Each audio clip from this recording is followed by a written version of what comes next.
दया बंद है। मुद मंगलमय संत समाज, श्रद्धामूर्ति देवियों एवं धर्म प्रेमी बंधुओं,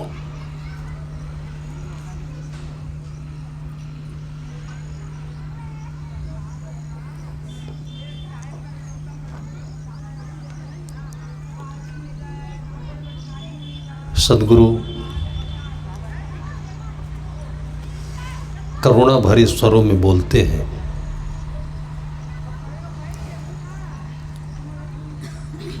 पाए मनुष्य तन वृथा न खो, दुख से छोरी गले लहो विशाल परम पद अवके सुयश सुपास थले। जीवन का जो सबसे बड़ा काम है दुख रहित जीना है। जीना तो पक्का है,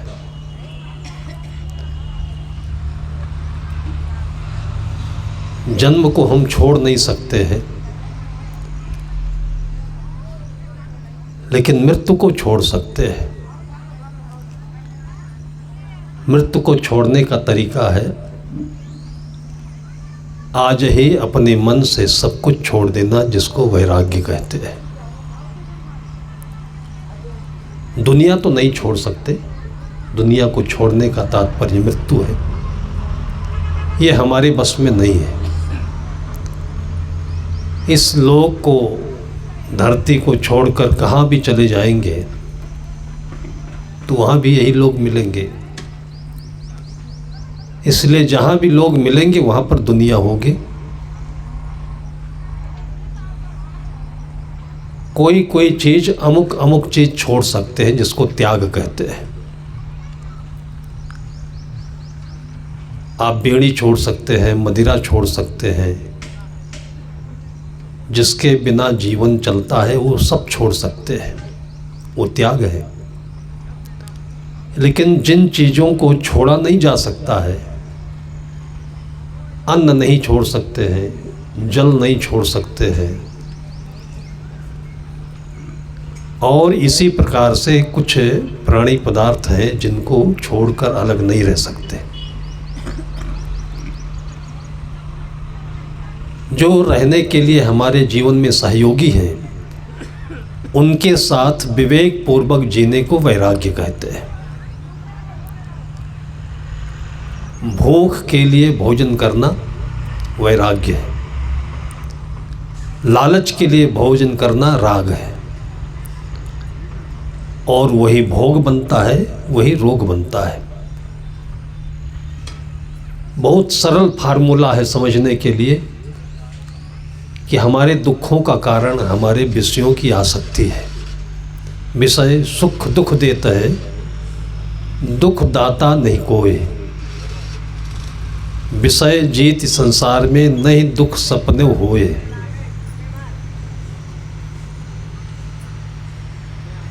त्यागने की अपने भीतर में शक्ति बनी रहे, इसलिए हम आसक्ति से बचे रहे। आसक्ति का अर्थ होता है अपनी शक्ति की क्षीणता।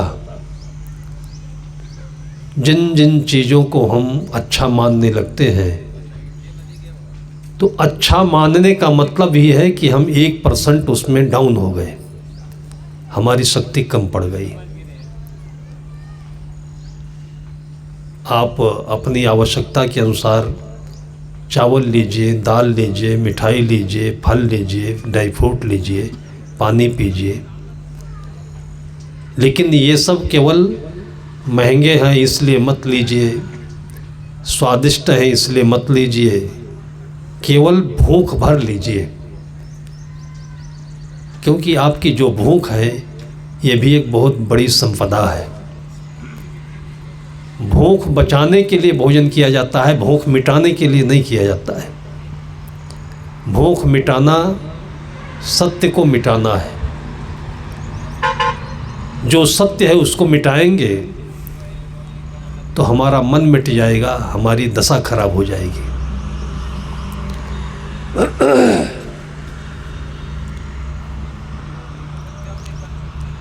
संत महापुरुषों के पास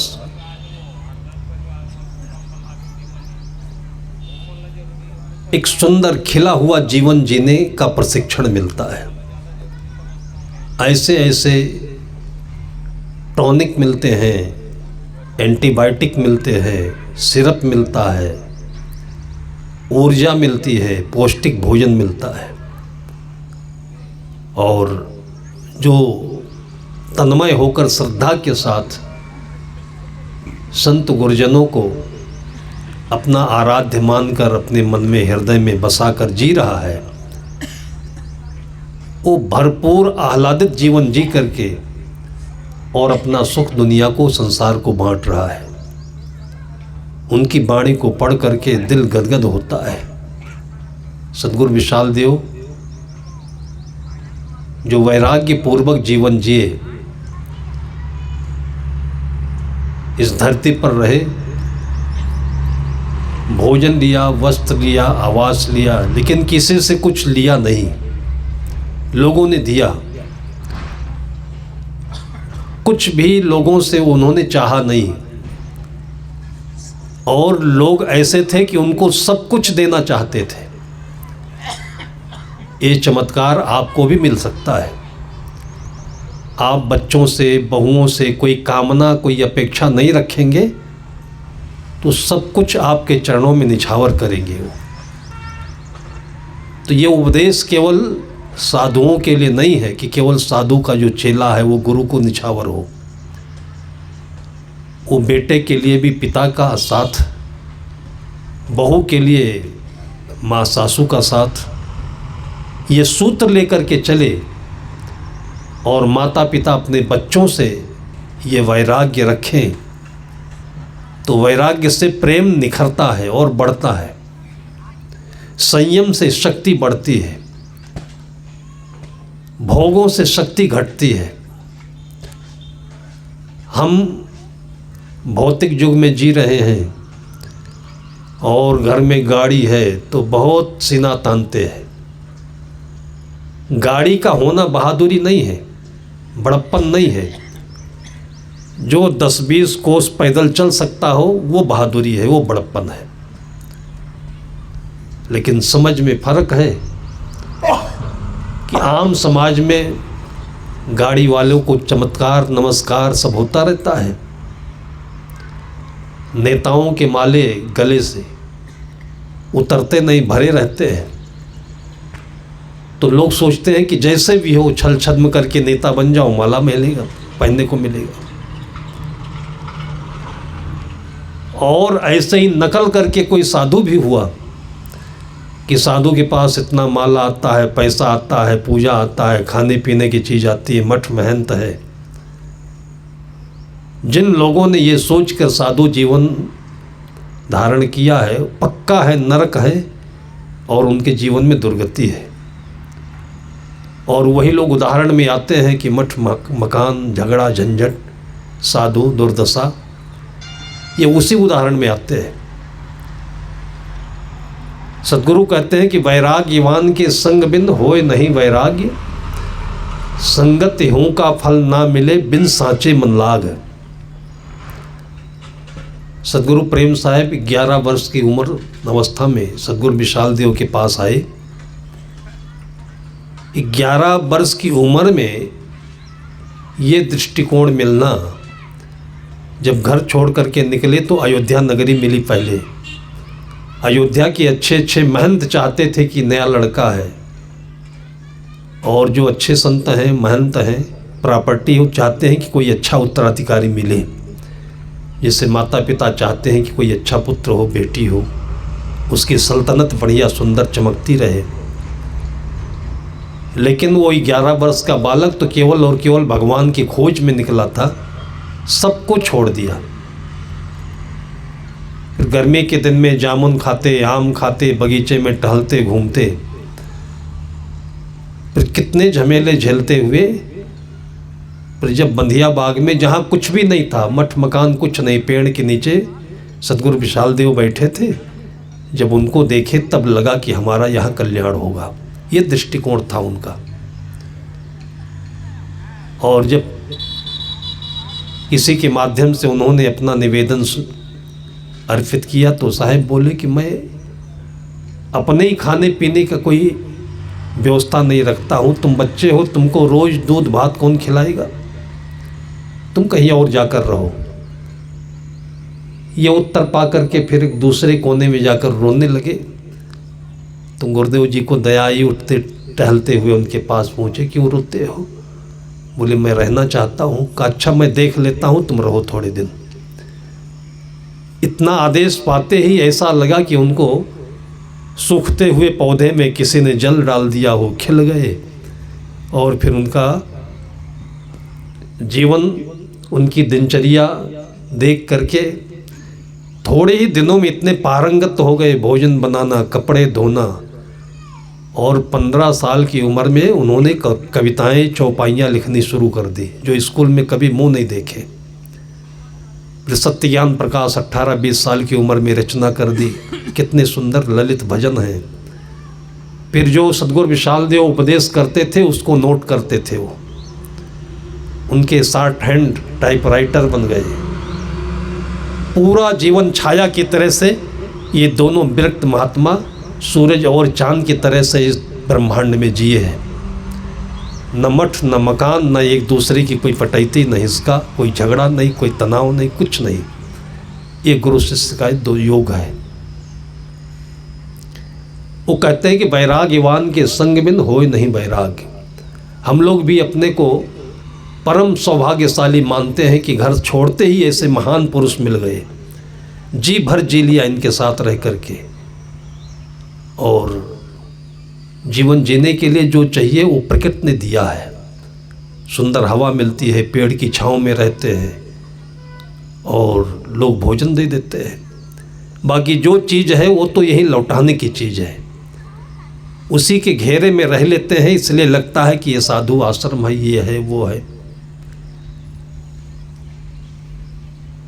ये गृहस्थ आश्रम के लिए बहुत बड़ा सुंदर नमूना है। ऐसा भी जीवन जिया जा सकता है। और कितने सामान्य लोगों को मैंने गृहस्थी में भी देखा है। इतनी सुंदर फुलवारी है और सबमर्सिबल की सुविधा नहीं है, कुआं भी है। यत्न पूर्वक, परिश्रम पूर्वक मैंने देखा है कि छोटे से मिट्टी के मकान में, बाड़ी में इतनी सुंदर फूल हैं, बच्चे हैं, और एकदम सबरी के बगीचे जैसे घर बना रखा है। संतोष भी है, बहुत अमीरी नहीं है, प्रेमपूर्ण व्यवहार भी है।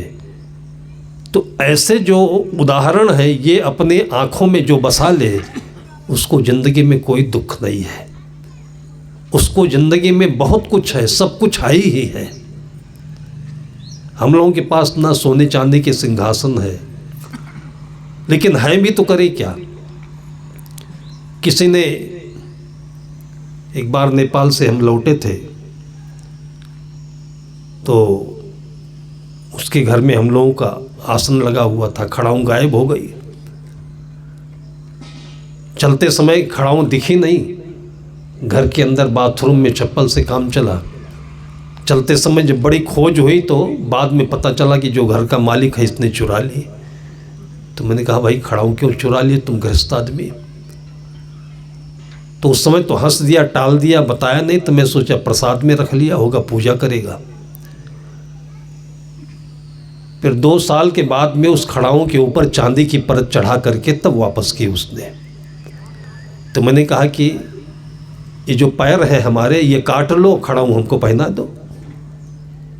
जो तुमने काम किया ये चांदी वाला, अगर इसको मैं पहन करके 2 दिन भी रह गया तो दोनों पैर कट जरूर जाएंगे हमारे।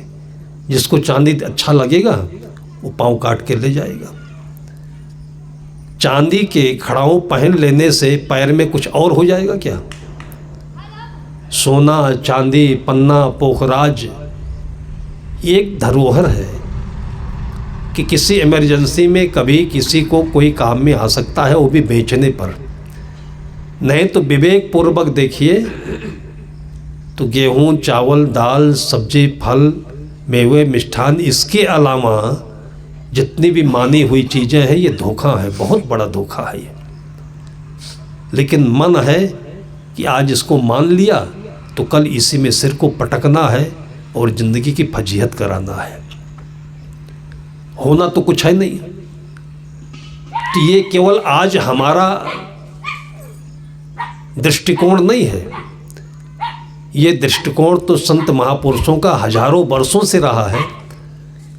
परंपरा से गुरुजनों को मिला, उनके साथ रह कर के वो आँख हमको मिली।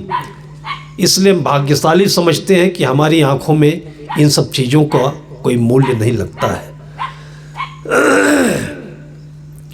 सदगुरु कहते हैं कि ई माया है चूहड़ी और चूहड़ों की जोए, बाप पूत अरुझाए के सन्न काहू होए। नेपाल की एक घटना है, कभी कभी लोगों को बता देता हूँ।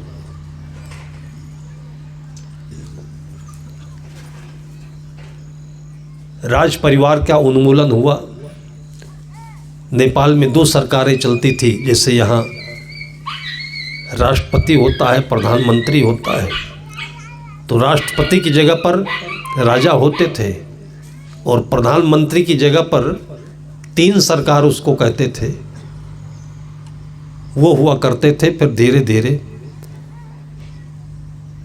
3 सरकार का उन्मूलन हुआ, फिर वो लोग बिखर गए, फिर वो लोग भाग करके भारत आ गए।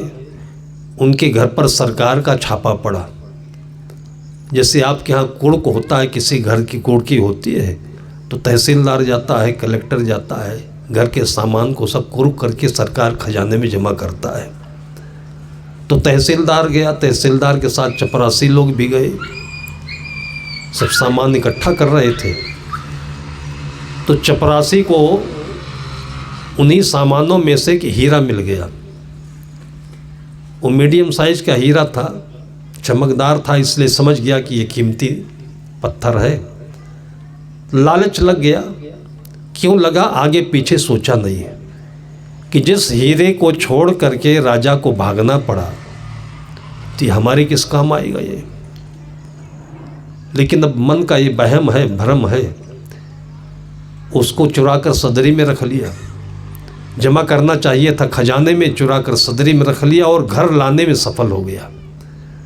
घर में और कोई उसकी संतान दूसरी थी नहीं, एक बेटी थी।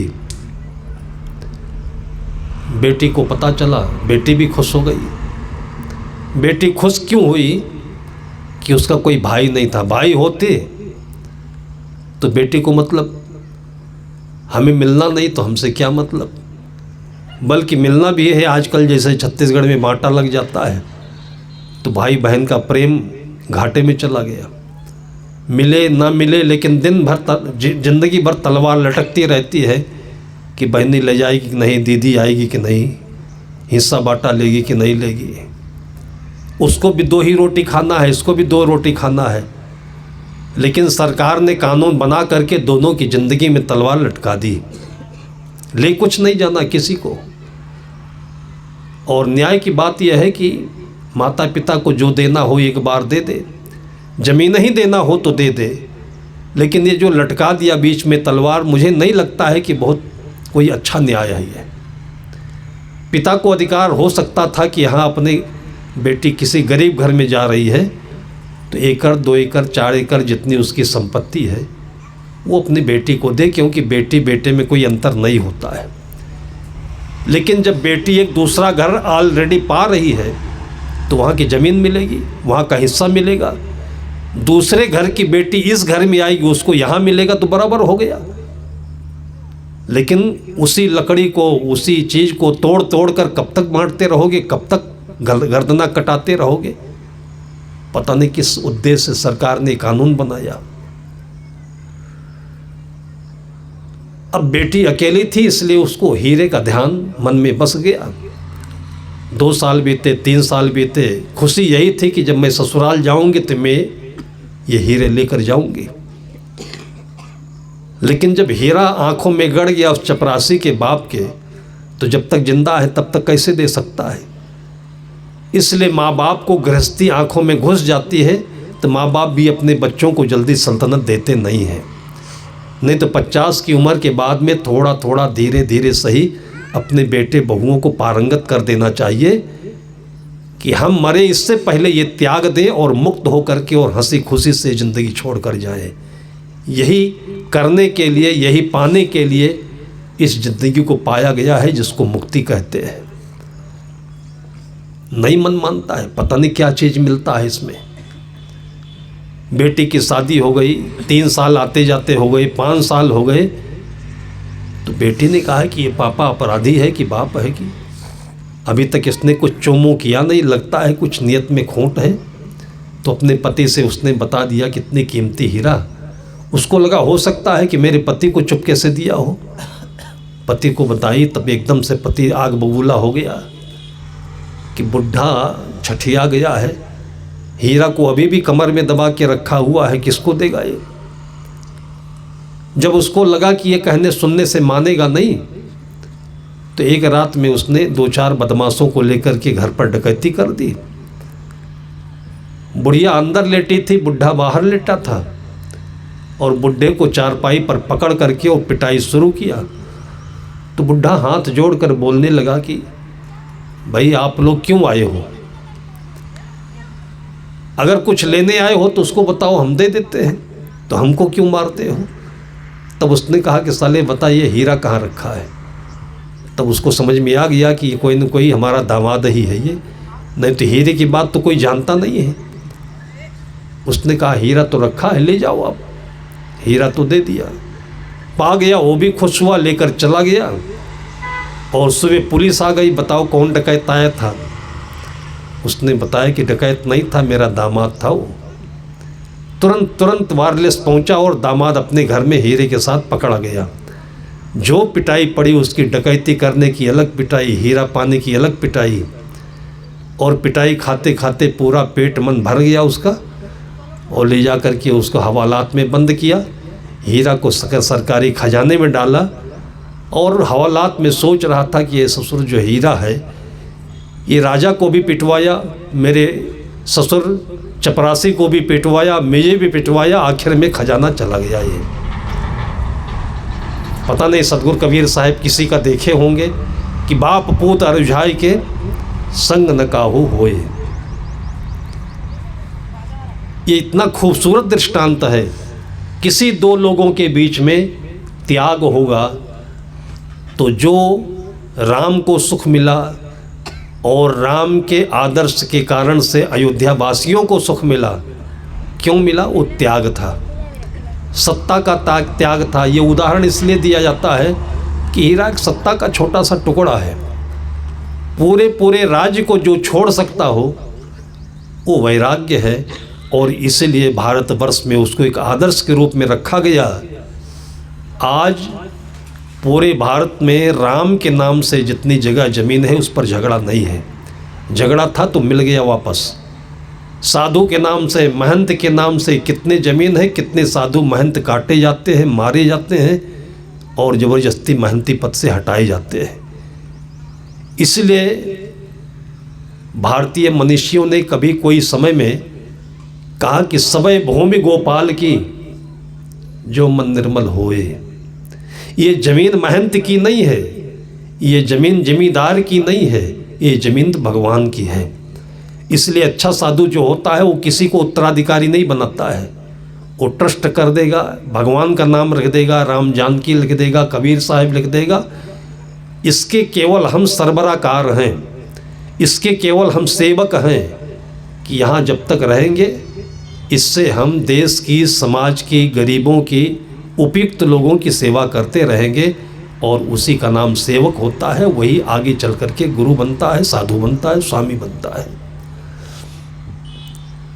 साधु संतों का जो आदर्श पहले के ऋषि मुनि, राजा महाराजा अपनाते थे। आपने राजा जनक का नाम सुना होगा। राजा जनक ने सब कुछ अपना जब समर्पित कर दिया गुरु को, तब गुरु ने कहा कि जब तुम मेरे सच्चे शिष्य हो तो मेरे आज्ञा का पालन करना पड़ेगा और तुमको ये राजगद्दी संभालनी पड़ेगी। अष्टावक्र ने कहा ये तुम्हारा नहीं है, ये सब कुछ है हमारा है, लेकिन करना तुमको है। इसलिए देह धरे विदेह कहाई। राजा जनक का नाम आज लिए उस उदाहरण में लिया जाता है कि शरीर से तो वहाँ पर थे, लेकिन मन से वो मुक्त थे।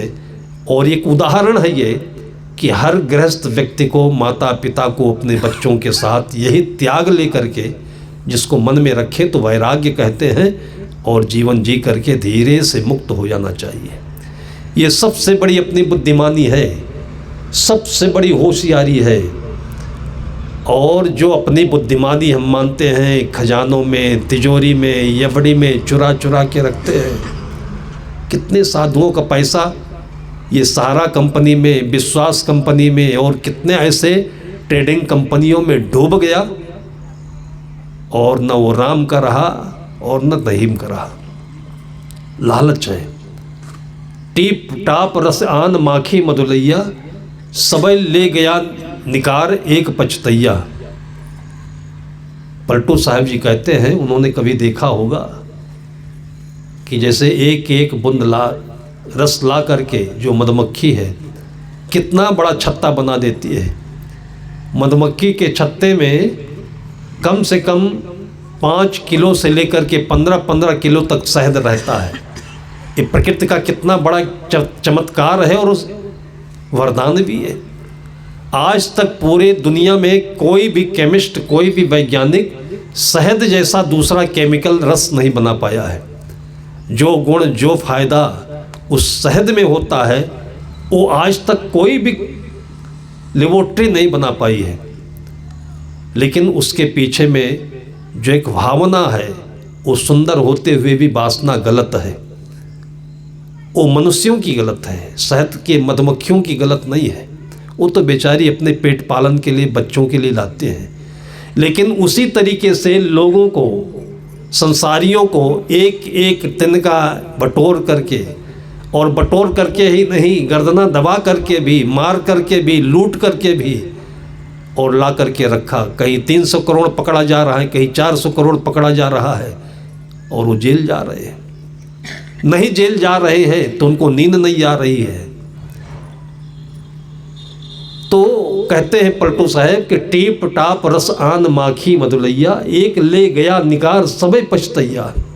मोको भा वैराग याही को निरख के, अरे हाँ पलटू माया बुरी बलाए तजा मैं परख के निरख के। जब दूसरों का हम देखते हैं तो इससे भी हमको ज्ञान होना चाहिए, मुक्त जीवन जीना चाहिए।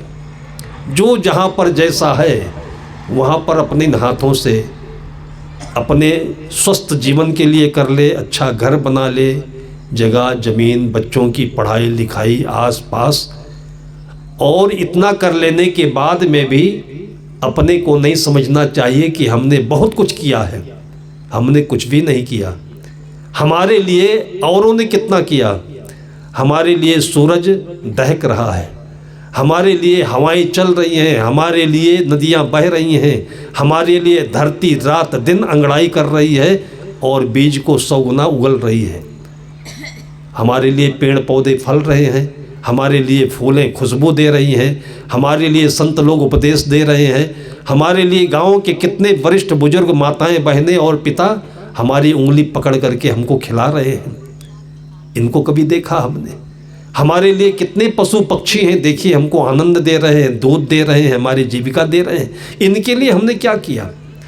इसलिए केवल पेट की रोटी ना सोचकर, केवल घर ना सोच करके एक खुला दिल सोचे कि अगर 10 बरस, 20 बरस, 50 बरस गृहस्थी किए हैं तो जिनका हमारे ऊपर ये ऋण है, उपकार है, इनके लिए भी थोड़ा खुला दिल रख करके हम कुछ कर लें, और उसके बाद फिर इसी में विवेक उत्पन्न होगा तो वैराग्य बनेगा, और वैराग्य से हमारे जीवन की मुक्ति का रास्ता खुल जाएगा। संत महापुरुषों के जीवन से ऐसे ही बंधन से मुक्ति की ओर सभी चले, अपने जीवन को सार्थक बनाए। संत गुरुजनों के द्वारा ये उपकार हमको बहती हुई गंगा में स्नान करने से मिल रहा है, उनको सत सत नमन करें। सभी भक्त लोग जो मिल करके इसको आगे बढ़ा रहे हैं, उन भक्तों को भी बहुत बहुत धन्यवाद देते रहें, उनका यश कीर्ति गुणगान करें। इसी में हम कीर्तन भजन करते हुए जीवन सुंदर बिताएं। इसी शुभकामना के साथ में अभी की चर्चा को हम यहीं पर विराम देते हैं।